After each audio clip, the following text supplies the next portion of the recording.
What is up, all you individuals out there? It's me, full-time anime man, and currently, it's kind of thundery outside. Can you hear it? You probably can't hear it, but most likely heard that one.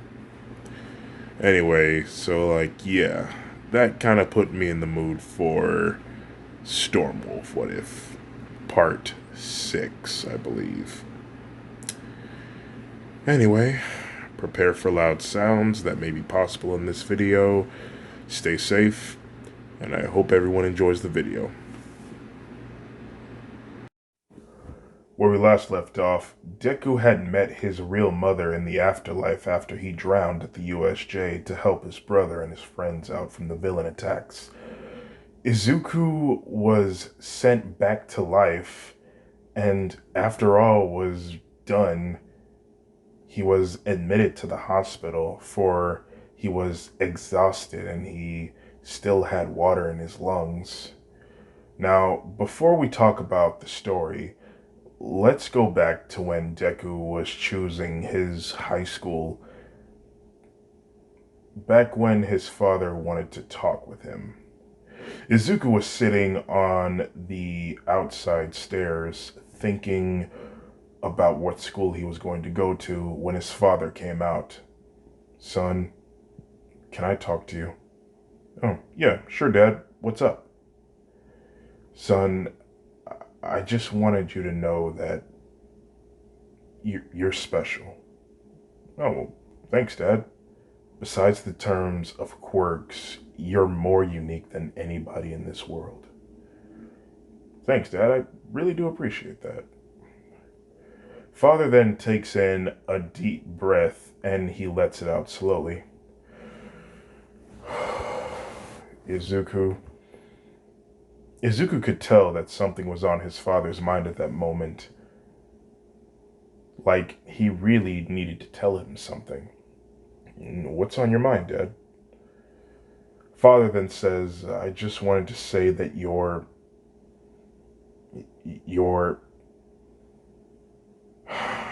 you're my best pal. Izuku was confused and said, thanks, Dad, you're my best pal too.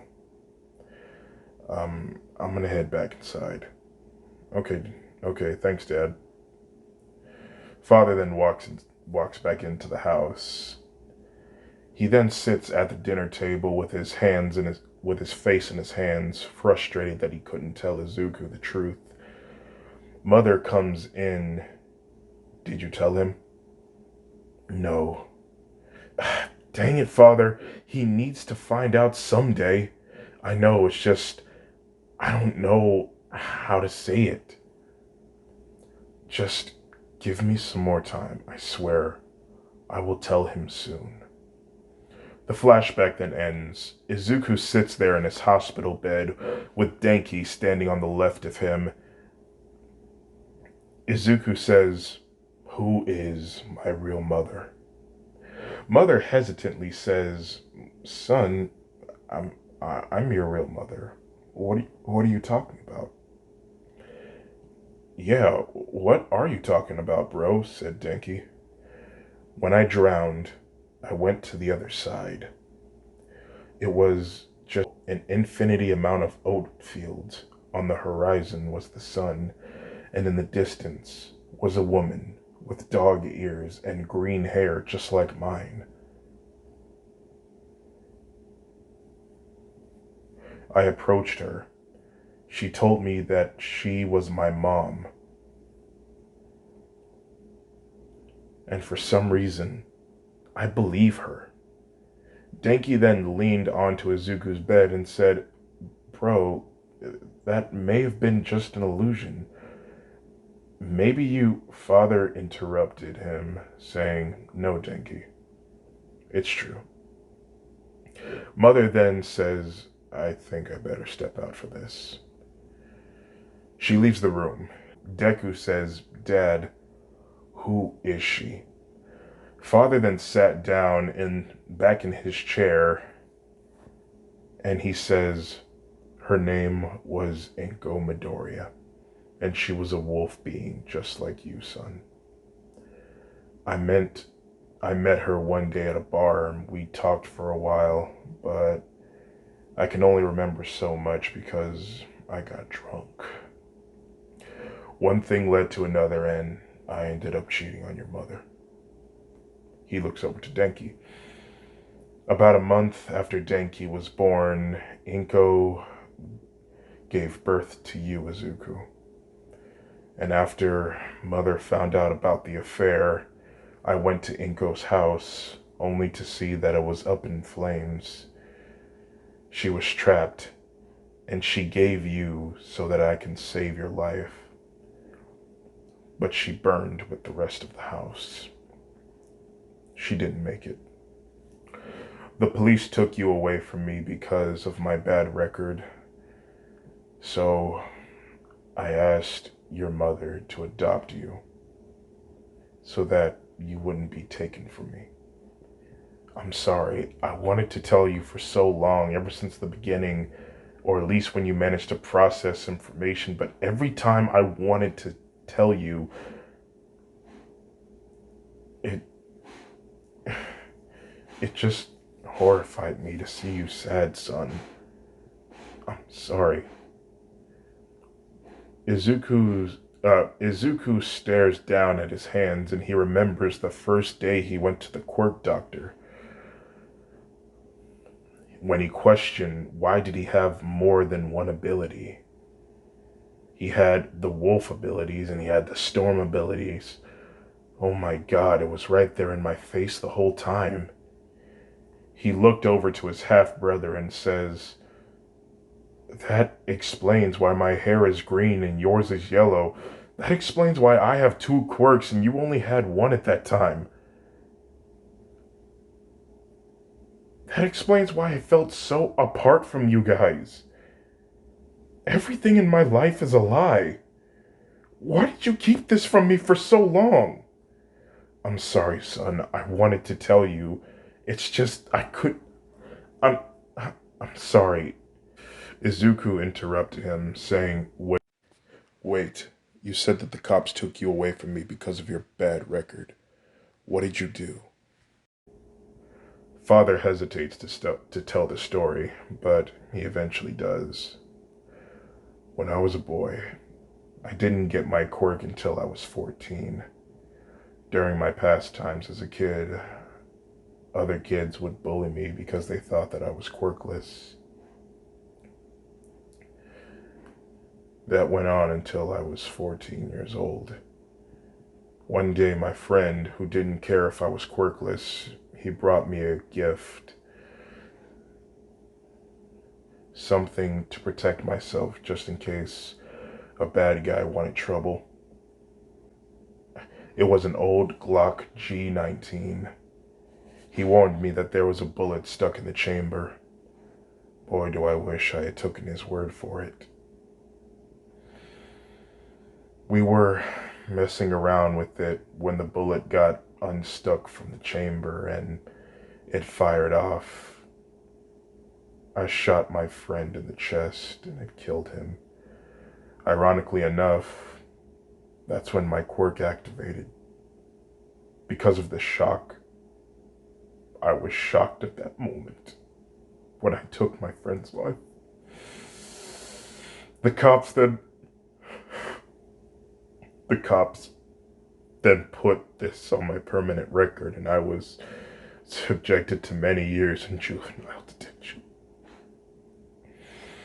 I drink because I want to forget about that day, but I always end up coming back from it. That was a lot for the young boy to take in, and Izuku says, "This hurts so much more than being told that my real mom has been dead ever since I was an infant. You've been lying to me for my entire life." Denki then flops in his chair in bewilderment of his father's story and what Izuku has been through. Father then said, "I'm sorry, Izuku. I swear I will make this up to you." "No, I don't want you to do anything for me. Just leave me alone." Father then leaves the room, and it was just Denki and Izuku.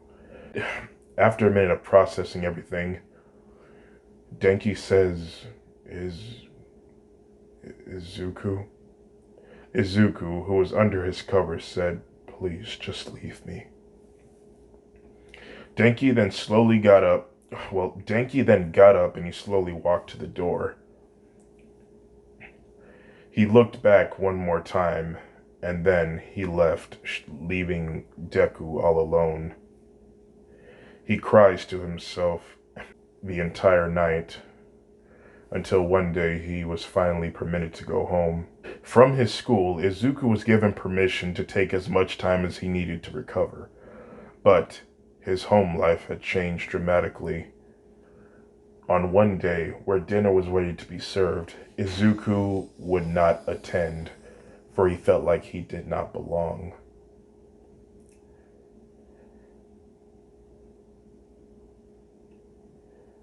A lot of the times, the young boy grieved and would spend days in his bed. He even went as far as to move his bed to the basement as to not be disturbed. The rest of the Kaminari family would grieve as well, as they would feel sorrow for Izuku, but the one person that was hardest, that this was hard, but the one person that this was hardest on the most was Father. He believed that this was all his fault, and to some extent it was. They would all try to talk to Izuku to cheer him up, and usually Mother would be the one to do it, but sadly the young boy was too deep in thought to care. It's been a week, and something changed with Izuku. One day, Mother went downstairs to check on the young boy, only to see that he was no longer there.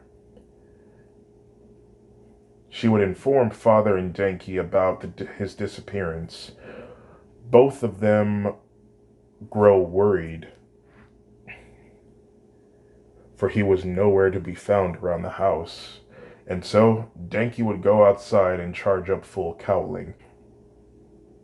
And he runs to the spot where Izuku could possibly be.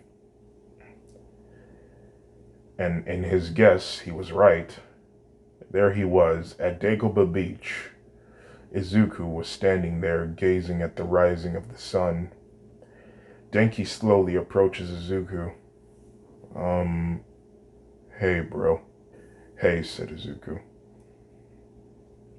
Denki says, So, what are you doing out here? Izuku is silent for a moment and he says, I just needed to get some fresh air. Oh, okay. Izuku says, Listen, can you please just leave me alone? I still need some time to myself. What? Said Denki. Denki was actually getting irritated by Izuku's behavior. For this past few days, he has been acting like as if they weren't brothers. This wasn't the same Izuku that Denki once knew. And so he decided to talk to him about it. Listen, Izuku, it's been a week now. When are you going to get over it? Excuse me, said Izuku. Last time I checked, Kaminari, you were not the end result of a one-night stand. You were not constantly lied to and had to drown only to die and see your real mother in the afterlife and find out the truth from her yourself. What, you expected me to be over with this in the matter of a week? Because unless you endured something like that, Kaminari, I don't want to hear a damn thing you gotta say. Now leave me alone. No, said Denki. Denki then grabbed Izuku's wrist and then he got into his face and said, Don't call me by my last name. You know my first name. Now, I'm sorry about everything that has happened, but you can't just look back on the past, bro. Get out of my face, said Izuku. No, you better listen, because right now, You're being selfish, said Denki. Izuku angrily pushed Denki away from him. Denki then stumbled back a few times before recovering his footing. He angrily stared at Izuku, and Izuku looked back at him the same. Don't push me, said Denki. Then stay out of my face. And don't you dare say that I'm being selfish, because if anything, you're the one being selfish, telling me to get over it. I found out about this about a week ago. Just leave me alone. Denki then marched back up into Izuku's face, and then he pushed him. He stumbled back. Don't push me, said Izuku, while powering up one for all. Power down one for all, said Denki. Then leave me alone. Denki then charged up one for all himself, and electricity started emanating off of both of the boys. Izuku gets in a charging stance, while Denki gets in a fighting stance. Both of the boys then intensely stare at each other. But then, Izuku charges up full cowling, and he lands a punch on Denki, hitting him first, causing him to fly back. Denki then rolled around on the ground a few times before returning to his feet and then returning a hit to Izuku.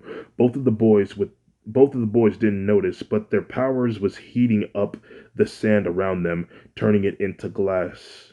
After a minute, they both had bruises on their faces and burn marks on their clothing.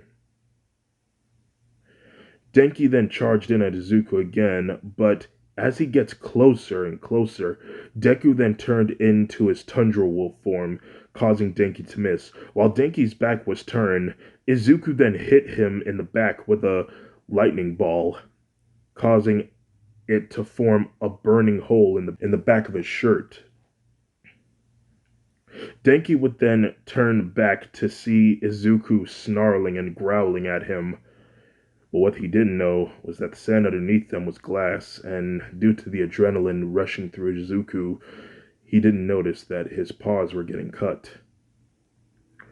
Denki then points a finger at him in a gun position, and he shoots electricity at Deku, but Deku dodges. While charging at him using using his super speed, he had repeatedly bit his brother on different parts of his body, leaving open teeth marks. Denki then gets frustrated and he uses 100% Detroit Smash on Deku, accidentally punching him into the ocean water. The very second that Deku hit that water, the electricity started conducting, and electricity can be seen surfing through the water, causing it to boil and heat up, and overcharging Izuku's body. He screams in agony, trying to get out of the water, but he can't swim. Denki then snapped out of his fit of rage, and he ran into the water to save his brother. Due to the electricity, nearby fish started dying, floating to the surface. It was difficult, but he managed to get his brother out, but his skin was a little burned. And noticing that he was almost having another heart attack, he quickly expelled the electricity from his body, shooting it to the sky. Deku had reverted back to his human form. His skin from all over his body was red with blisters.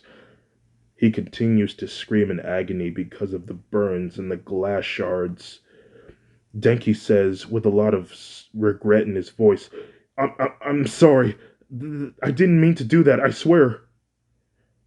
Deku then slowly looks up to Denki, and in a fit of his own rage, he then tackles Denki to the ground, batters his fist back, and then he punches the ground next to Denki's head, purposely missing. But what Izuku didn't know was that when he brought his fist down, his hand was engulfed in blue lightning. Both of the boys came to the shocking realization of what Izuku had just done, and they looked to the clouds. A roaring thunderstorm can be heard. All the lightning in the clouds then gathered into one spot. Izuku had accidentally used Fist of God. Lightning in the shape of a fist started emerging from the clouds and heading towards the two brothers. Oh crap, said Izuku. Deku then grabbed Denki by his collar and dragged him out of the path of the god's fist, barely dodging it. The fist made contact with the ground that they were just above, and smoke shrouded the area. When the smoke cleared, it revealed that the beach was in ruins. There was just huge amounts of dangerous glass shards everywhere. Both of the boys then looked back and saw that they had ruined the beach. Denki has immediate regret. He looks over, he looks back over and he sees that Deku has passed out. Denki slowly then crawled over to Izuku, only to find out that he was in a minor concussion.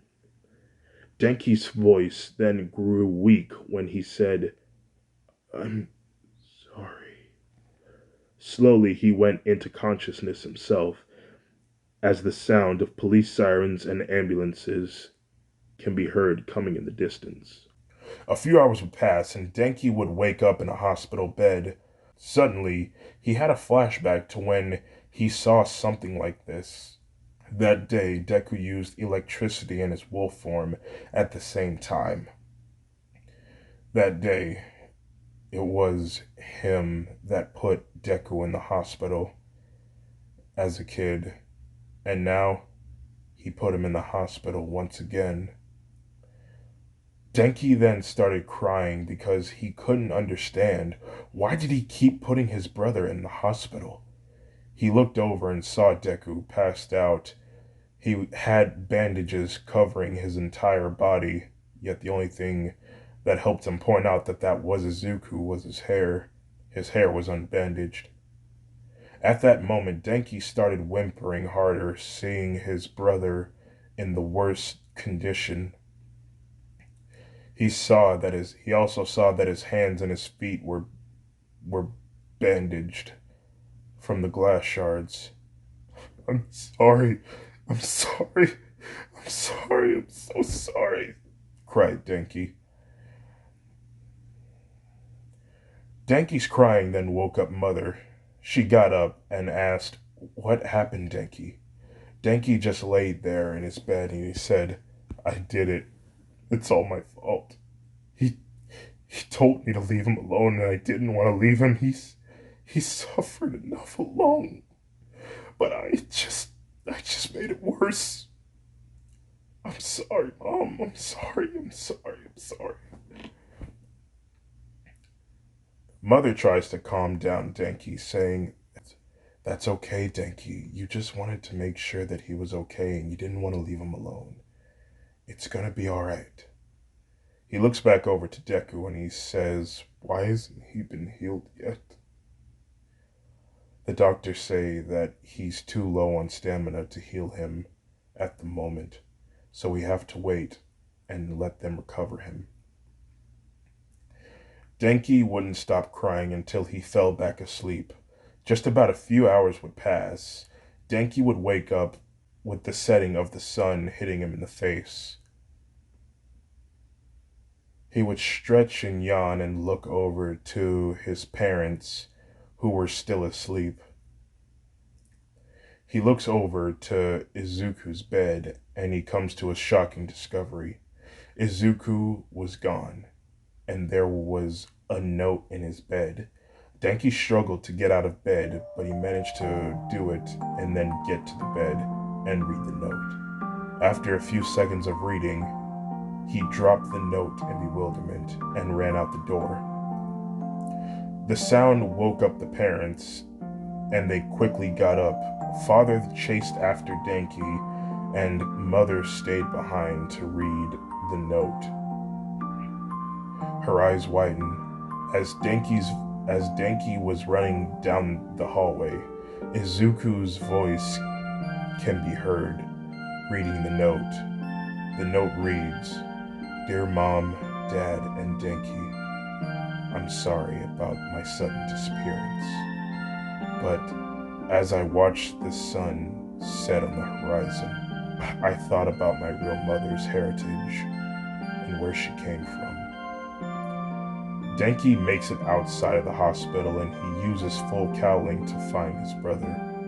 During his run, he didn't notice this, but he was going so fast that whatever glass surface that he ran past, he would cause it to shatter.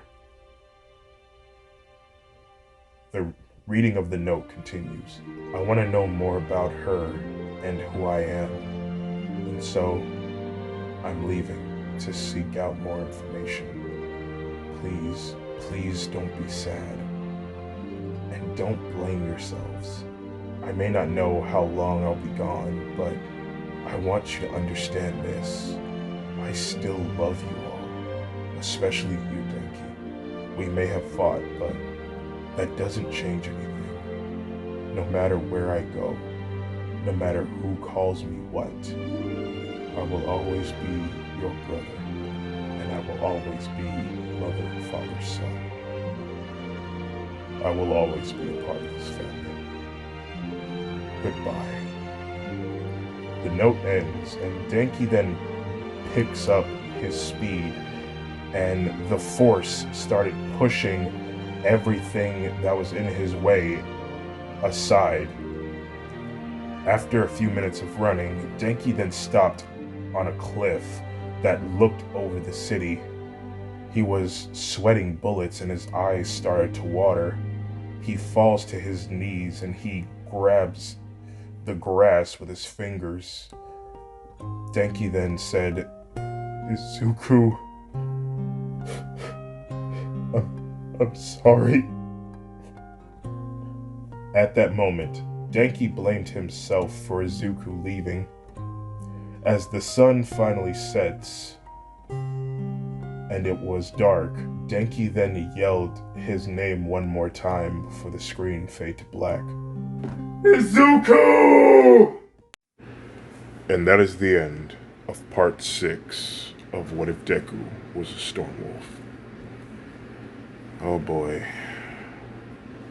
Can only say this, things can only go up from there. Will the Kaminari brothers ever reunite? Will Izuku ever find more about his mother? And what of One for All? We'll have to find out next time on part 7 of What If Deku Was a Storm Wolf. If you made it to the end of this video, consider yourselves #blessed. And I hope everyone has a nice day. Goodbye.